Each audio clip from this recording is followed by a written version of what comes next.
Hi, my name is Nancy Frank Wilson. I'm going to do a tutorial today on basic grant writing.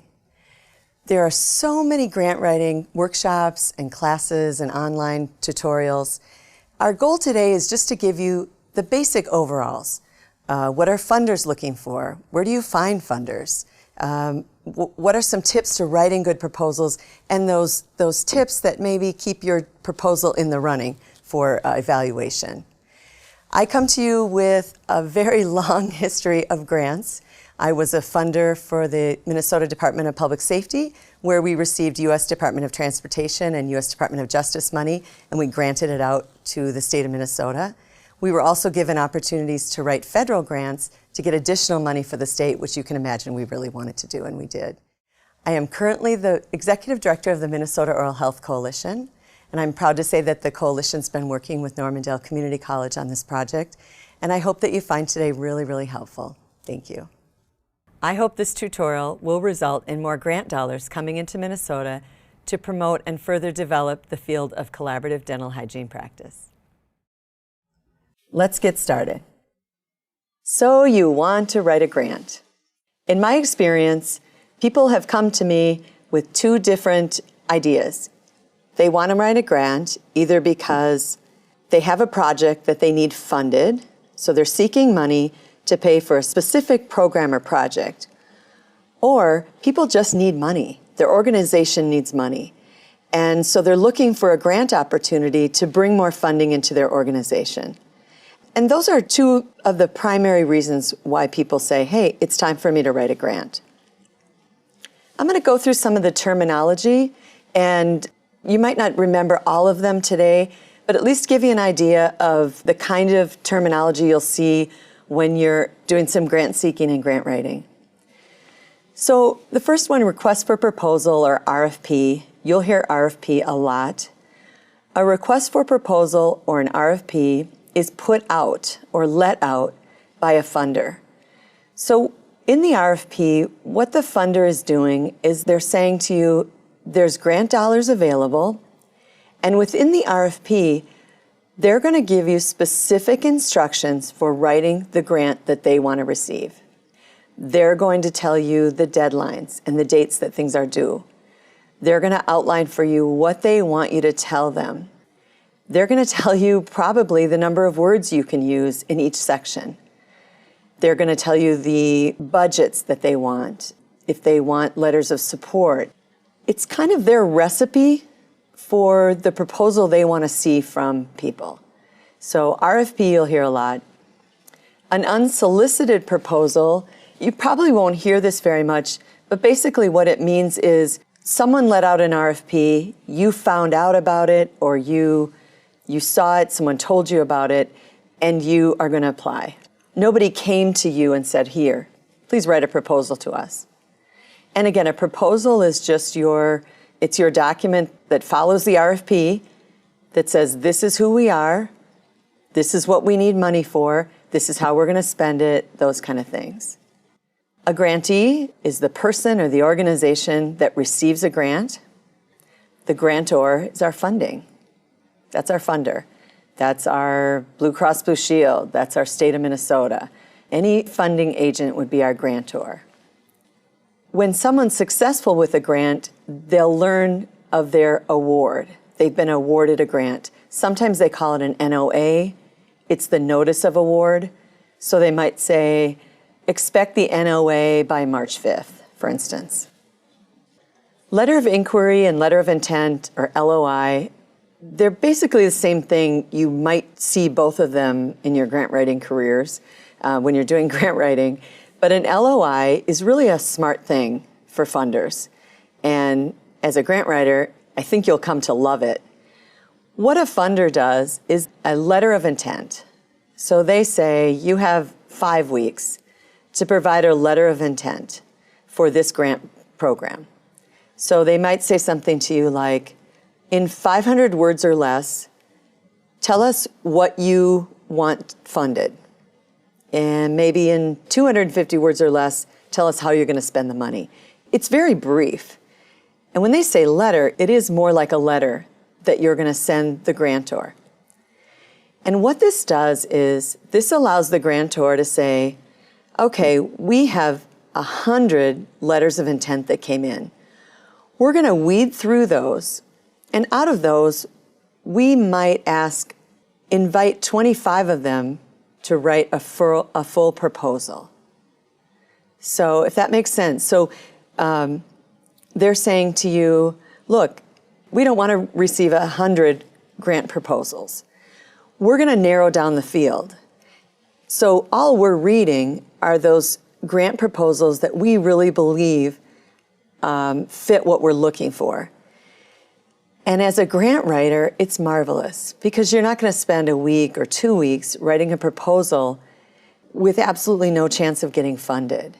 So whenever there's a letter of intent, I always feel like it's a very positive thing. Some people get discouraged to say, well, we wrote a letter of intent and they didn't want us to submit a full proposal. And I always say, good for you, because you wouldn't want to do all that work without getting funded. Letter of support is the next thing, and a lot of you have probably heard of letter of support. Not all funders are looking for that, but what it is a letter of support from your partners, your stakeholders, saying, you're telling the grantor or the funder, hey, we really want you to fund this project. It will really help us in this way.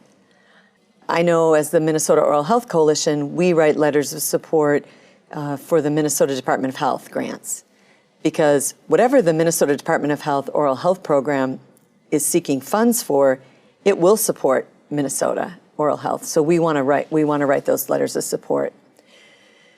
When you're asked to write a letter of support, or if you are the person requesting a letter of support from one of your partners, give them an outline. Or if you're asked to write a letter of support, just ask the grantee, just say, can you please give me an outline of what you want me to say? I tend to write 3 or 4 different outlines and send them to different people, so all the letters of support don't sound the same. But this is really important so that when they write a letter of support, or when you're writing a letter of support for one of your partners, you're naming the grant what it should be named, and you're using the same terminology that you really should be using. It's just so much better. And in the end, we want the grantor, we want the funder to think that your proposal is fantastic, and it's really, really easy to read. Our last one on this slide is allowable and unallowable costs or expenses. And that comes down to the RFP. In most RFPs, or requests for proposals, they're going to outline to you what's an allowable cost, what's an allowable expense. Can you buy food with this grant money? Can you buy equipment? Can you pay for staff time? So in most cases, they're going to give you a list of allowable costs or allowable expenses. And they're also going to give you a list of things that are not allowed or unallowable costs or expenses. And again, the more detail they give you, the better opportunity you have to write a successful grant proposal. And the most important thing is follow their directions, right? Follow what's in that RFP. We're going to go on to the next slide, and there's more terminology. The first one is a 501c3. That's actually a tax designation in the United States. It's a federal tax designation. It means a nonprofit agency.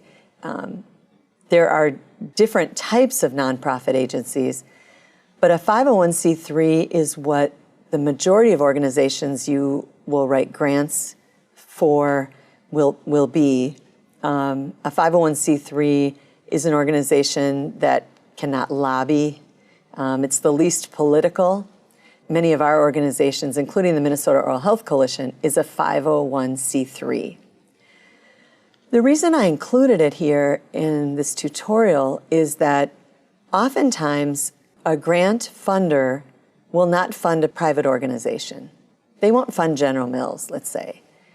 They might not even fund a state agency. They'll only fund a 501c3. So let's say, for instance, several of you got together, you had a fantastic idea for a collaborative dental hygiene program. You're going to do some advertising and some promotion of collaborative dental hygiene practice in Minnesota. But none of you together or apart of a 501c3. In this case, the grantor is only going to fund 501c3s. And if that's the case, you might want to go to a 501c3 that you're friends with and ask them to be your fiscal agent. And I think we'll cover that again later. But a fiscal agent is the person or the organization that's actually accepting and managing the funding. If I'm a 501c3, like the Minnesota Oral Health Coalition, we can write grants and we're our own fiscal agent. We don't need one. But if you're a group of people and you're getting together to do a project and you are not a 501c3, or you're a different type of agency, maybe you're a 501c6, for instance, and they will only fund a 501c3, you got to find one. And that person would be your fiscal agent. Next, we move to direct costs and indirect costs. And the very basic explanation of what these are is a direct cost is usually cash, and an indirect cost is usually everything else. There can be exceptions to this rule, but not many. So when a funder says, we want you to match this grant with direct costs, what they're saying is, let's say it's an equal match. So we're asking for $100,000 from this funder. They want us to match direct costs with that grant award. So we have to come up with $100,000 on our own in order to be successful with this proposal. It's very, very difficult. Happens a lot more in governmental funding. So if the federal government wants to give some money to the states, that's more common. So the state has to go to the state government, the legislature, and say, can you give us some money? Or the state agency has to come up with some matching funds. Indirect costs are a little bit more difficult because we have to track them, and you're not writing a check. But on the other hand, they're fantastic because you're not having to write a check. So indirect costs could be the equipment that you're using for the grant. Maybe it's your administration costs for the grant, your secretary or your admin person to manage the grant paperwork, for instance. Maybe it's the person, let's say we're doing a collaborative dental hygiene practice awareness program, and we're saying the dental hygienists who are coming up with the verbiage or the language for our campaign, that's an indirect cost. They're not going to make money doing that. They're going to provide that service for free. The downside of indirect costs is they're a little bit difficult for us when we receive money. We have to track them. Sometimes you've got a really easy way to do that. You can look at your time card and you can say, okay, I worked 40 hours a week and 10% of that was indirect costs, things like that. But again, those are the kind of things that you'll work out with each project that you work on. And direct costs, as I already mentioned, could be matching funds. I covered that before, but sometimes direct costs and matching funds can be directly related, sometimes not. So I just want you to be aware of again, the terminology. That's really the most important thing. So you can say, yeah, I've heard that before, I've seen that before. The entity identification number, or the EIN, that's the federal tax ID number for 501c3. Most of them are going to start with a 41-. Grant proposals normally have to list an EIN, and that allows the funder to tie your organization to federal taxes. So when they're reporting at the end of the year and they say, we awarded ABC Coalition $100,000, that's a way for them to track their grant awards with the federal government, and you're going to do the same on your side when you do your taxes. The next is the CDFA, or the Catalog of Federal Domestic Assistance, and you'll see there's a link to it there. That's a federal website, and there's 10 federal grant programs that have consolidated their information into this catalog, so to speak. It's actually a website. That's just another source of grant funding for you. And because it's federal, I really wanted to include it here because the federal funding, while it's sometimes very, very difficult to get because of the competition, it is an excellent source of funding and generally larger sums of money, so that's great. The next is a cooperative agreement. So a cooperative agreement, it's different than a grant award or a grant contract in that a cooperative agreement is more of a give and take. For instance, the Minnesota Department of Health's oral health program had or has a cooperative agreement with the Centers for Disease Control and Prevention. And what that means is that the CDC, or the Centers for Disease Control, is more involved with MDH than it would be if it just awarded them money. They have more of a relationship, and there's more of a give and take and working together than there would be if it was just your average grant award, where you might submit reports a few times a year. It's more of a give and take relationship. Corporate giving programs are generally, they come from or they are initiated by an organization, usually a corporate organization, so a for-profit organization. And it's a way for them to be part of philanthropy and give back to their community. It's separate from, or it can be separate from, a corporate foundation. A corporate giving program is actually within the same organization. So General Mills and Target Corporation here in Minnesota, they have fantastic corporate giving programs. And what that means is they encourage employees to give financially. They also support employees giving of their time, whether it be during the workday or outside of the workday. And again, it's all part of a greater corporate giving program. And one of the reasons that I talk about this and I want to share this is that, let's just say, for instance, we're looking for funding for a program to build playgrounds. And this is actually something that happens in Minnesota. Let's say, for example, Target says, you know, we can't really fund playgrounds. It's not within what we normally fund. But we've got 100 staff people who would love to come on a Saturday and help you put that playground together. And they're generally going to be wearing t-shirts that match, and there's going to be food and things like that. And again, it's great for that company or that corporation. It's also great for the community. So I just encourage you to get to know those corporate giving programs in your area. And again, it's a really, really great way to get to know the funders within that organization as well. The last one on this slide is a peer review.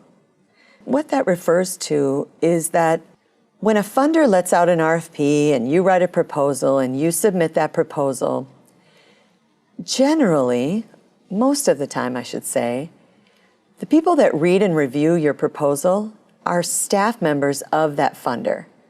So the Blue Cross Blue Shield Foundation staff, they're going to review your grant proposal.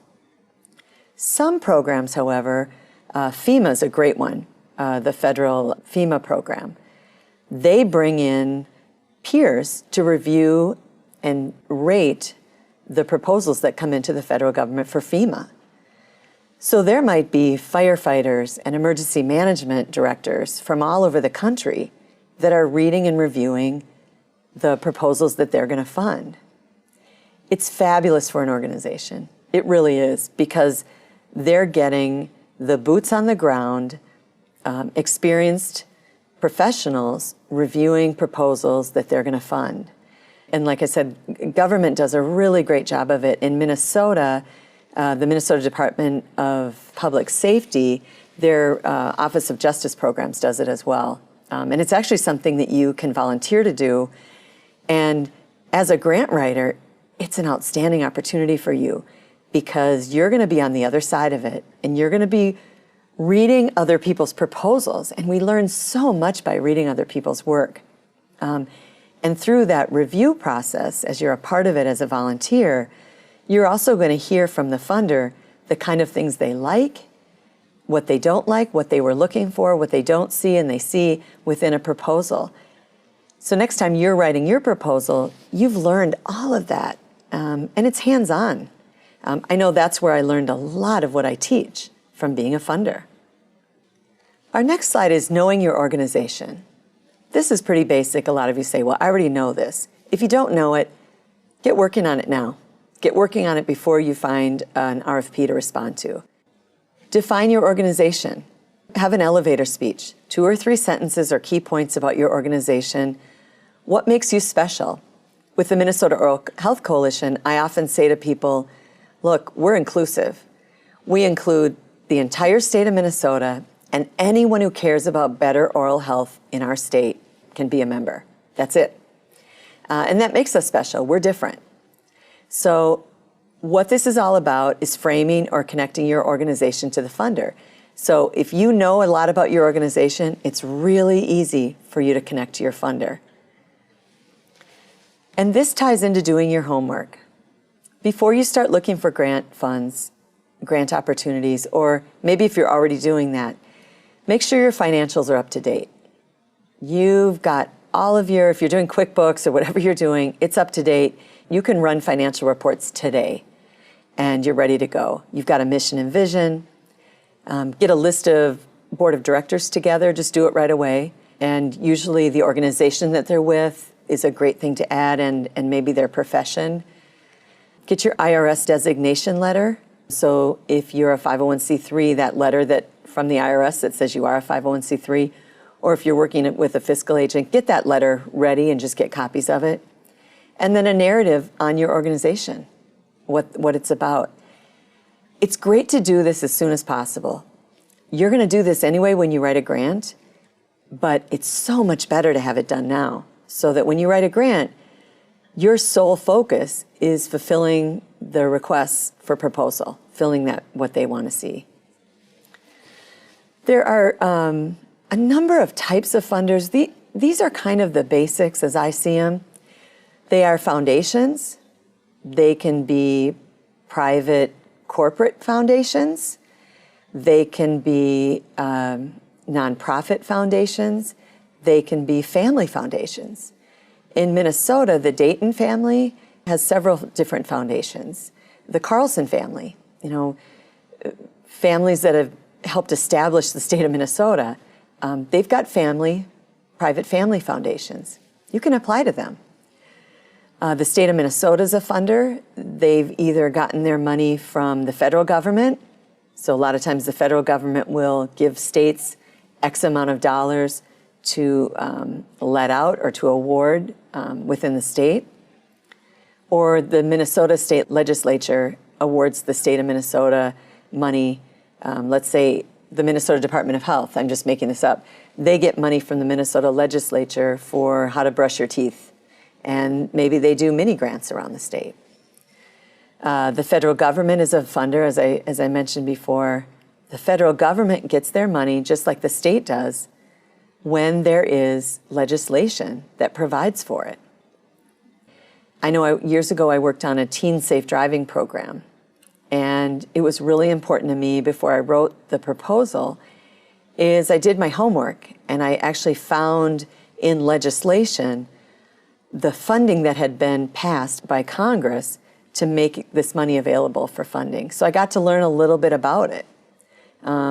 This grant, and then I made some calls. This grant money was available for teen safe driving because a number of young drivers were killed in a state, and their congressman went to work on the Hill and said, look, we need more funding for teen safe driving programs. Sometimes the county, the city, or the region has grant funds as well, again, getting them from a variety of sources. And then we have some nonprofit agencies that will have them. Sometimes nonprofit agencies or organizations will do fundraisers. so that they have money so they can grant that out. There's a lot of different ways to find funding opportunities. The real simple ones are the Minnesota State Register. We get it through the Minnesota Bookstore, which is really funny, but I've got a link here and you can click on that. It's published every Monday. You can go through that and you can find the grant opportunities available. There's a Federal Register, and it's the same kind of thing. All funds that the federal government is going to let out, they have to be in the Federal Register. They're going to provide you 6 weeks. They're going to allow you 6 weeks to fill out that proposal. So just know if you're on top of it and you're always checking the Federal Register, you're going to have the most amount of time to finish that proposal and get it in. Grants.gov is a website that the federal government created that actually lists all of the funding opportunities within the federal government. And there's a link here, and what I always tell people is, click on this link or go to grants.gov and sign up to receive notice of RFPs. It's easy, it's free. You can say, look, I want everything that's coming out of the federal government. Or you could say, I want opportunities within the Department of Health and Human Services and FEMA, the Department of Emergency Management, things like that. Or you can say, I want anything, any grant proposal, any grant opportunity that has to do with teeth, dental, dentist, and you can pick some keywords, and they're going to email those to you. It's really a fantastic service, and again, it's free. And you can always change it. You can say, I'm not working in this area anymore. I want to change that, and that's fine. There are a number of paid or subscription services. I don't really have a favorite. It all depends on your organization, and there's a list here. Click on them, take a look, see what you think. Again, there's private organizations that do it. Access Philanthropy is actually one in Minnesota. They have a service. You could actually meet with them. Minnesota Council on Foundations, the same thing. They're local. You can meet with them. But I just encourage you to do some searching. Take a look at these. EdUtopia is funding only education and education-related projects. So that might be one you're interested in. But just take a look and see what's around there. There's also a number of ways to research grant makers. I know it sounds funny, but a lot of times I always say that as a grantee, looking for grant opportunities is kind of like dating.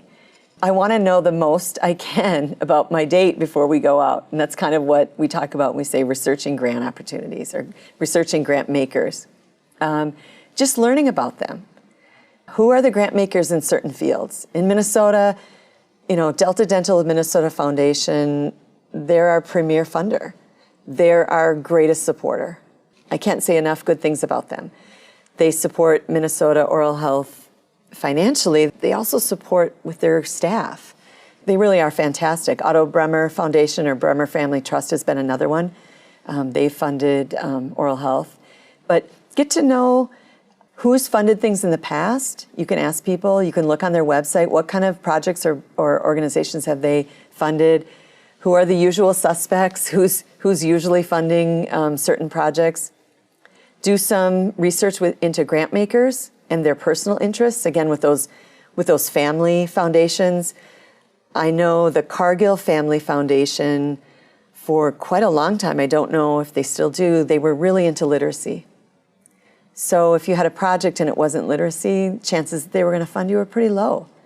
If you had a literacy project, boy, they were the ones to go to. So, and there's some other ones, the United Way, you can do some research there, the Minnesota Council of Foundations. So I just encourage you to do that research. You can also hire people to do this, but it's really great for you to learn how to do it yourself if you don't already know, and maybe you do. The grant maker criteria, this is another thing I always want to discuss with people because there's this give and take. And the way I look at it is we're all very, very busy. Whether you're writing the grant or you're paying for someone to write a grant for you, there's a lot of resources that go into that. So my goal is always, let's write a proposal that we think has the greatest chance of being funded. So we look at, are we working on the right issue for this funder? Do we have the same interests, like I said, with Cargill Family Foundation and their literacy? Do we work in the right location? Is your geographic area of interest what the funder's looking for?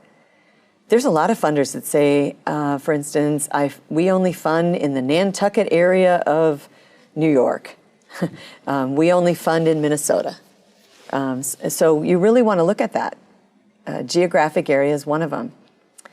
Do we care for the right people? Are we working with the people that they want to fund? If we're working for people who don't have dental insurance, is that something that our funders interested in funding? Does our money only have to go to licensed practitioners? Those kind of things. Do we do our work the right way? Is this the way the funder wants to fund it? And are we using the same language, or are we able to communicate the same way, that we understand and agree with each other? And again, this is something you get to know as you learn more about grantors. There's a few ways to make an initial contact. Sometimes the initial contact is just, you read about an RFP, you got a hold of the RFP, you wrote a proposal, and you sent it in before the time expired. Other times, we're responding to those letters of inquiry or letters of intent. Sometimes you're writing a letter of inquiry. You're writing it yourself. Let's say you're interested in the Carlson Family Foundation. You might want to write them a letter and say, this is what we do, this is who we are. Is it possible we can meet or have a telephone call? You can also telephone people. Sometimes your initial contact is the online application, or like I said, the proposal that you're writing. Most of us prefer a personal meeting. Very difficult to get sometimes, right? Funders, just like all of us, are very, very busy. But what I'm saying here is our goal is to make a contact, make more than one contacts, get to know the funder, and hopefully have them get to know you a little bit. It's always a benefit. And remember, funders, they have a job to do, and they want to do their work really well too. So this helps them as well. They can say, I'm really going to look at this proposal because I know a lot about XYZ organization, and they're doing some great work. We're interested in that. Again, what we want to do with our goals is talk about who we are. We know about the funder's interest. Do we have permission to submit a proposal? You'll find that some funders say, don't submit anything unless we've invited you to. Look at the range of the funding requested. They'll say, we're funding projects to do X, Y, Z, and you say, well, how much money can we ask for? That's going to be in your RFP. And if it's not, do some homework. Find out all you can find out. Ask some questions. And then pay careful attention to deadlines and timelines. Really, really, really important. Again, relationships are everything in the world. So some of our grant relationships would be individual to individual. Me as executive director of an organization, I talk to a funder's program officer. Maybe in the same scenario, I meet with the funder's trustees or their board. Maybe my organization has a relationship with another funder's trustees. So there's just a lot of different types of relationships, and they're all good. They're all positive. So letter of inquiry, letter of intent. So we're going to sell our organization and our story and give a very brief overview of who we are. If the funder doesn't know us very well, we're obviously going to want to give them more detail. It's not enough to say I'm interested. It's not enough to say I need the money. We always want to tie this back to there's a problem, we know how to solve it, and we can solve it. And we need your help, your money, your support, things like that. So when we write a proposal, an application, we're going to be responding to a request for proposal, request for application, a federal opportunity application, notice of funding opportunity. RFP is probably the most common, and that's what most people are going to call it.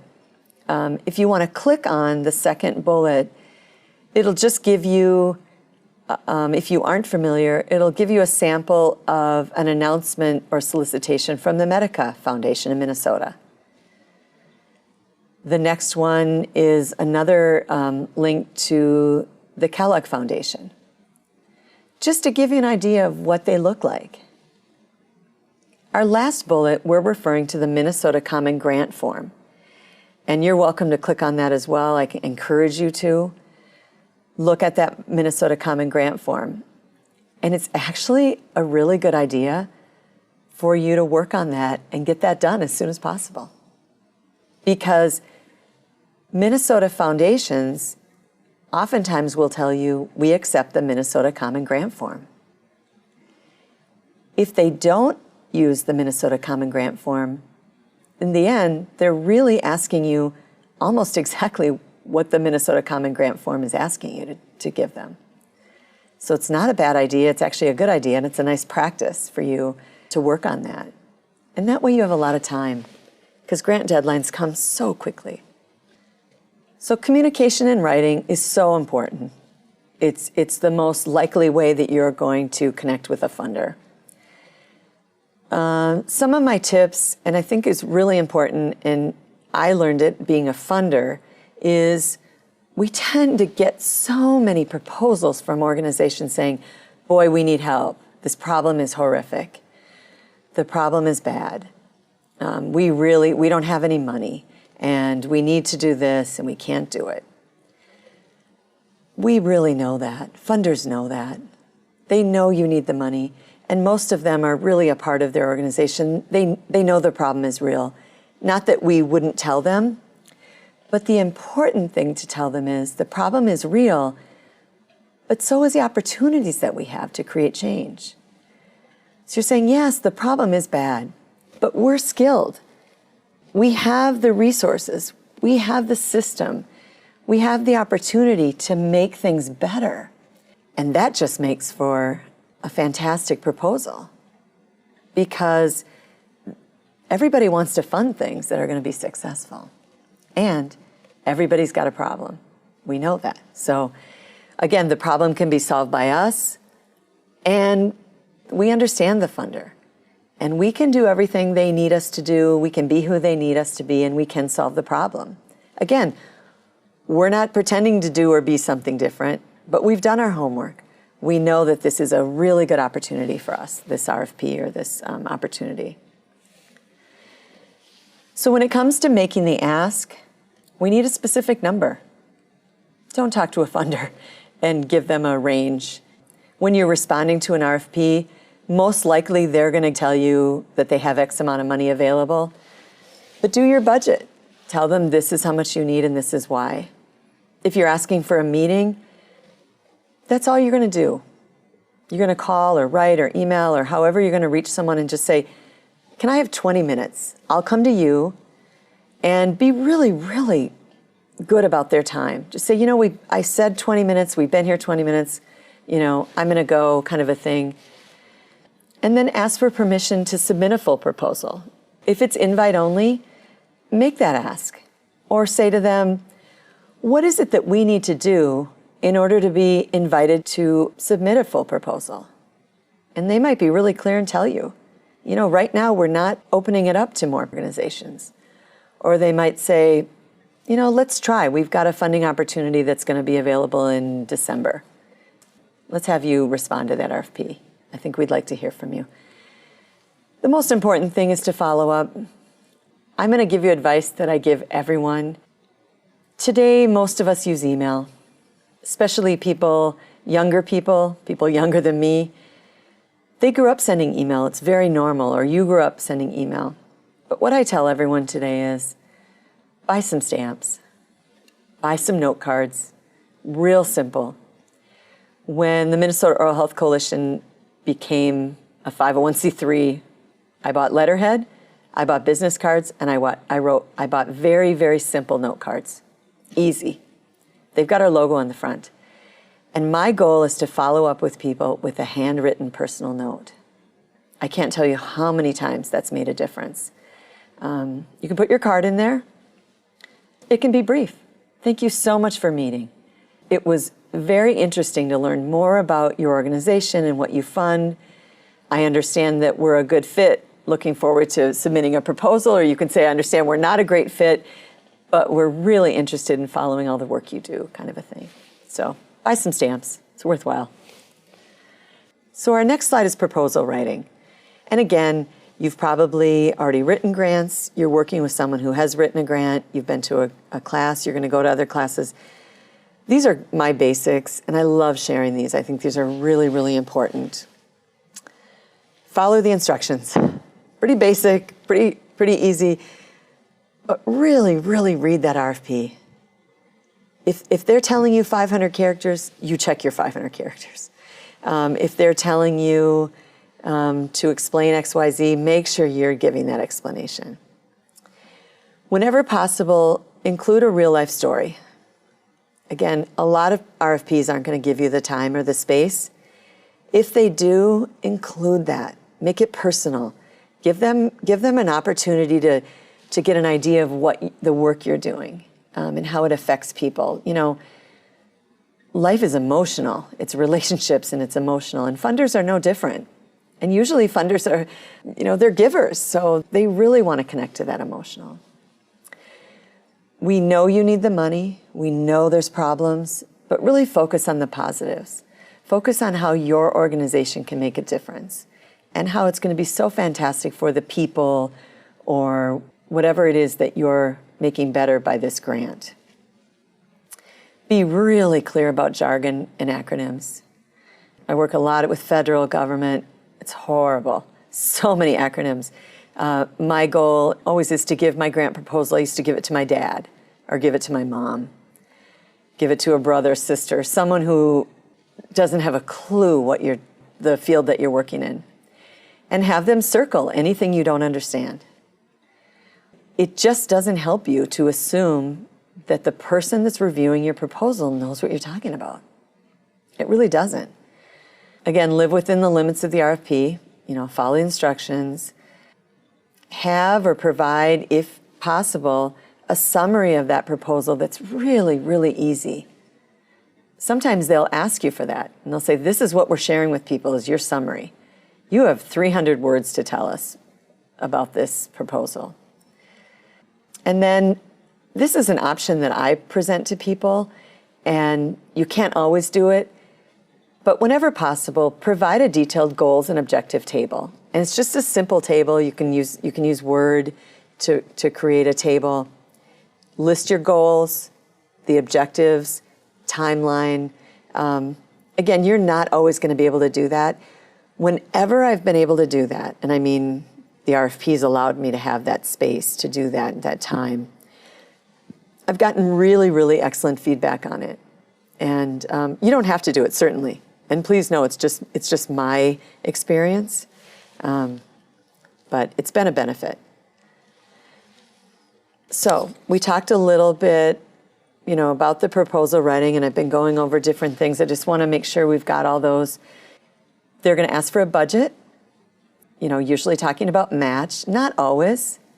Hard and soft match, again, it's that, are you giving cash? Or are you matching them with staff time, with using our equipment?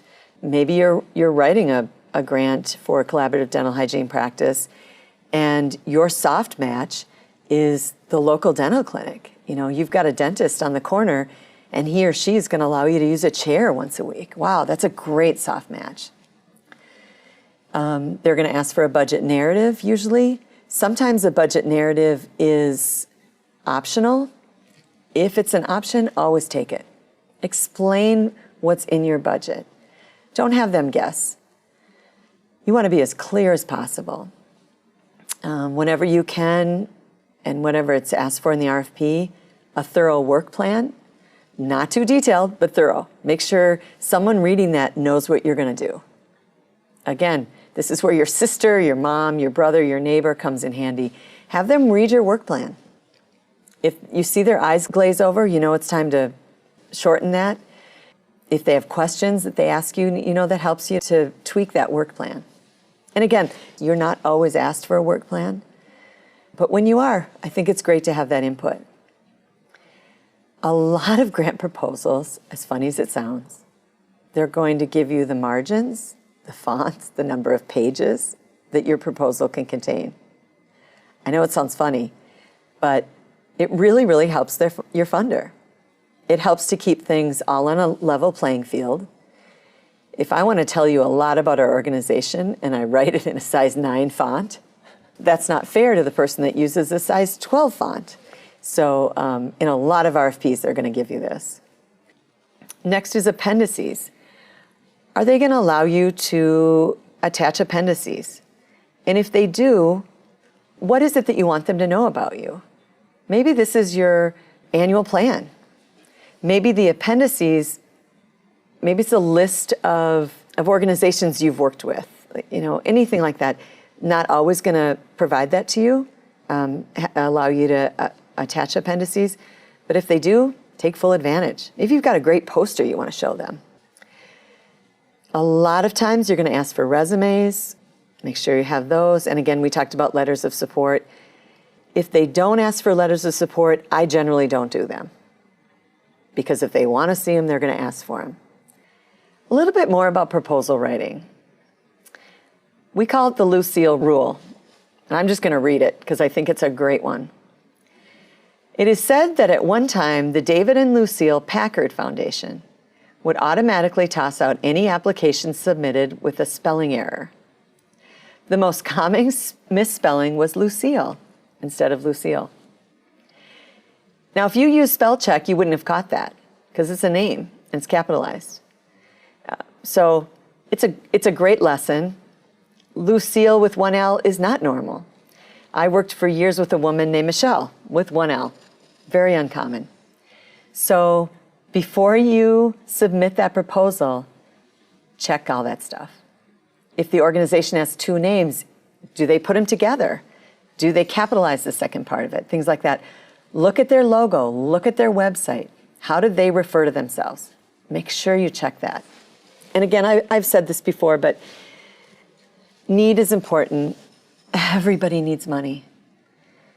The important thing for you, or what's really going to make a difference for you, is that you're going to tell them how best you're going to use their money, or that you are in an ideal situation to use their money wisely to make a positive change. Really, really important. Majority of applications today are online, and because they're online, a computer is vetting them or doing the first round. The computer is going to look at the number of characters, fonts, margins, things like that. They're going to look for things like Lucille or Lucille. Just make sure that you know that. Make sure that and we've talked about this, that the language and the grammar you're using is obviously correct and that it matches the funder and the RFP, that your connections and concepts are great. I've mentioned before the Minnesota Common Grant application. There's also a Minnesota Common Grant report form. That's another thing for you to look at.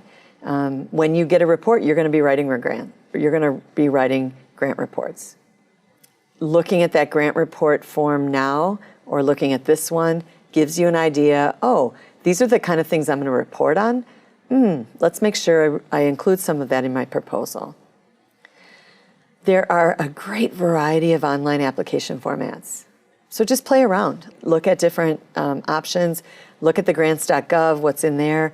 Look at the state register. Ask for some RFPs, even if you're not going to submit a proposal, just so you get to know them. And again, review that application in its entirety before submitting. Is it all together? Especially if it's online. Is it all, did you click it and it took? It's in there. Just double, triple check. This is, our next slide is just, we just did a cut and paste of what you'll see, a part of what you'll see in the Minnesota Common Grant application. And, that 1 through 7 is really interesting.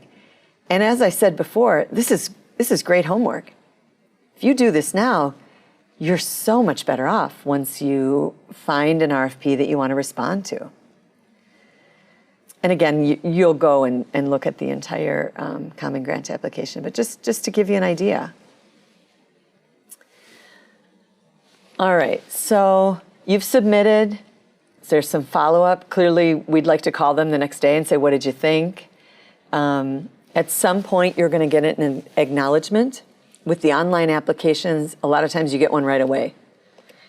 Just save it. Save the email. Save it, in a special folder. Print it. Forward it to 3 people. I'm really clear that I've got that, so that if it comes back to me, say we never received it, and just say, geez, this is what I received from you.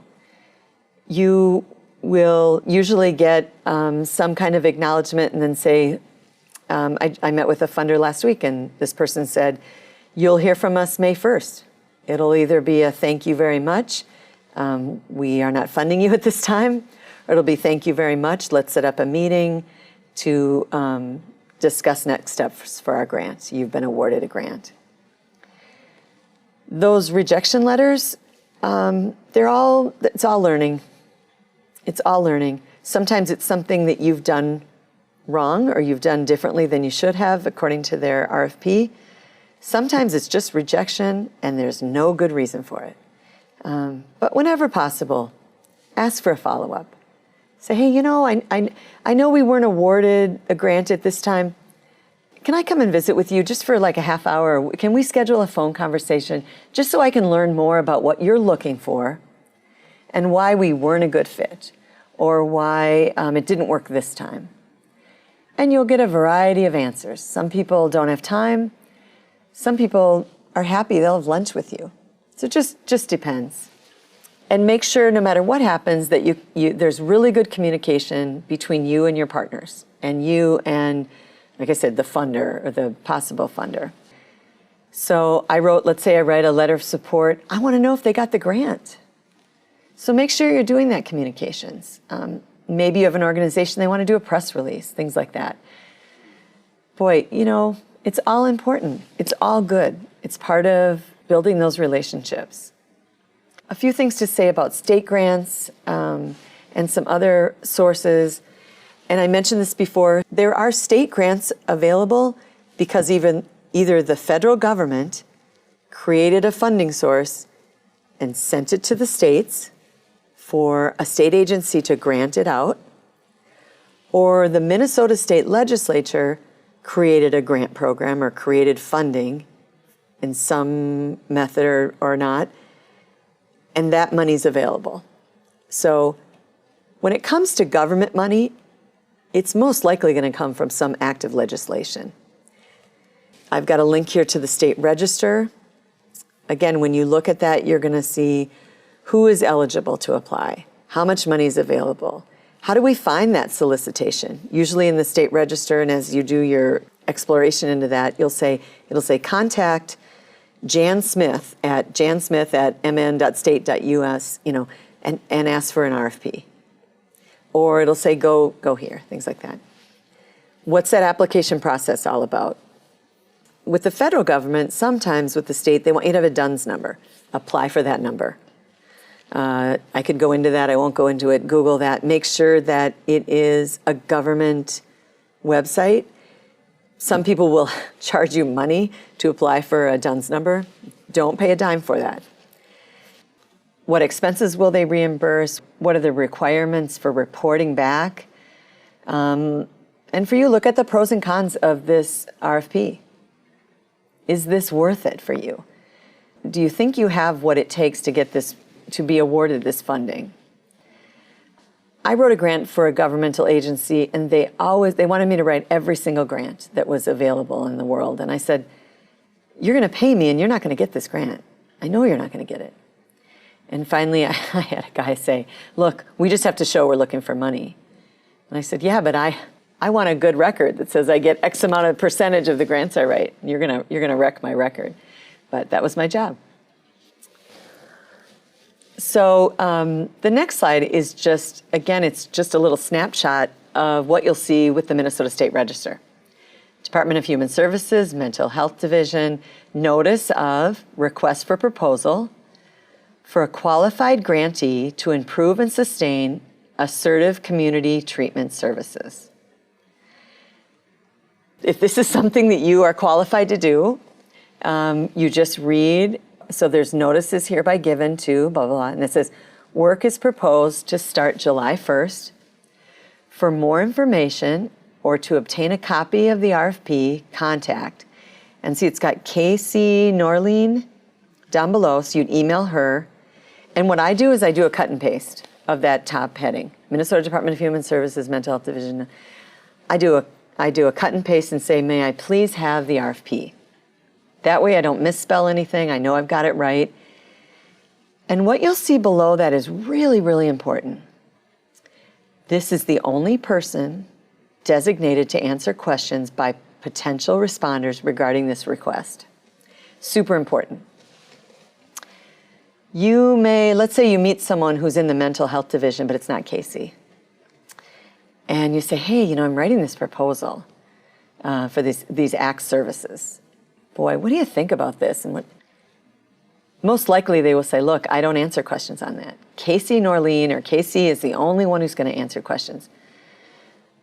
Under some strange circumstance, let's just say that person gives you information. You don't get funded. And you say, well, Joe Blow told me this. It's very clear here. The only person designated to answer questions is Casey. So ask Casey. A lot of times what happens too with funders is they'll say, and this could be in the RFP, let's just say for instance, they might say, questions are being accepted to Casey and this person by a certain date. So everybody writes up their questions, they send them to Casey, let's say by June 1st. June 6th, there's a Q&A. Here's all the questions that were answered, here's all the answers. So they're in writing.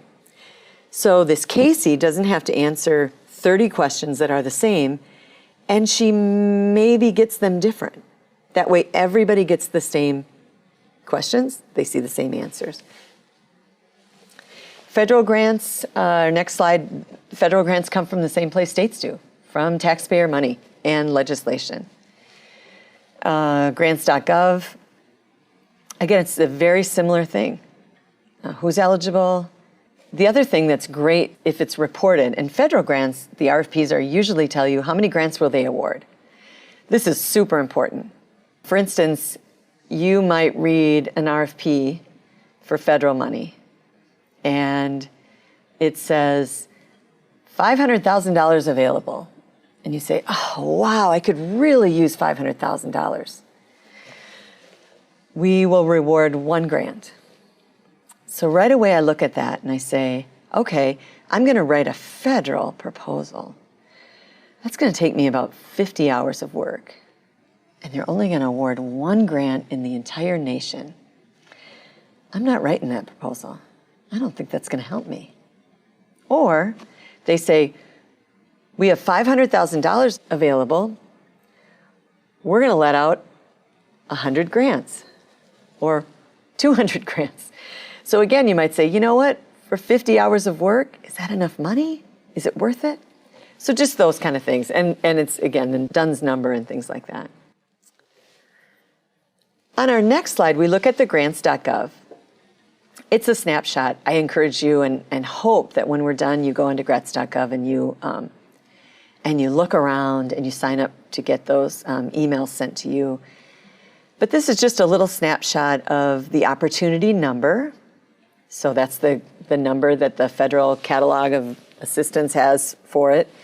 The opportunity title, the agency, the status, the posted date, the closing date. And again, if we showed more of it, you'd see the rest of it. And have some fun. Do some keyword searching. Let's say do dental, do dentist, do hygienist, do collaborative. Just play with that and see what you get. You may come up with one grant opportunity, you may come up with 30. You may find, let's say we're looking for something on diversity. Well, you may find that the National Science Foundation is funding diversity, U.S. Department of Health and Human Services is, and FEMA is. Oh, wow, that kind of thing. So I just really encourage you to play around with these and get signed up. When we're done here, you're going to click on some of these links, sign up for grants.gov, mark your calendar to read the state registry, research federal grants, apply for a DUNS number. We can go through this terminology again. I think you've got it. Letter of intent, letter of support. I think we're good. Going on to the next one, 501c3. In a lot of cases, that's that nonprofit tax status. And again, catalog of federal domestic assistance, corporate giving program. We went through all of these at the beginning. Just wanted to give you a reminder of how much you've either learned or how much you've been reminded of. And you can always go back to the beginning again and go through these, or Google them.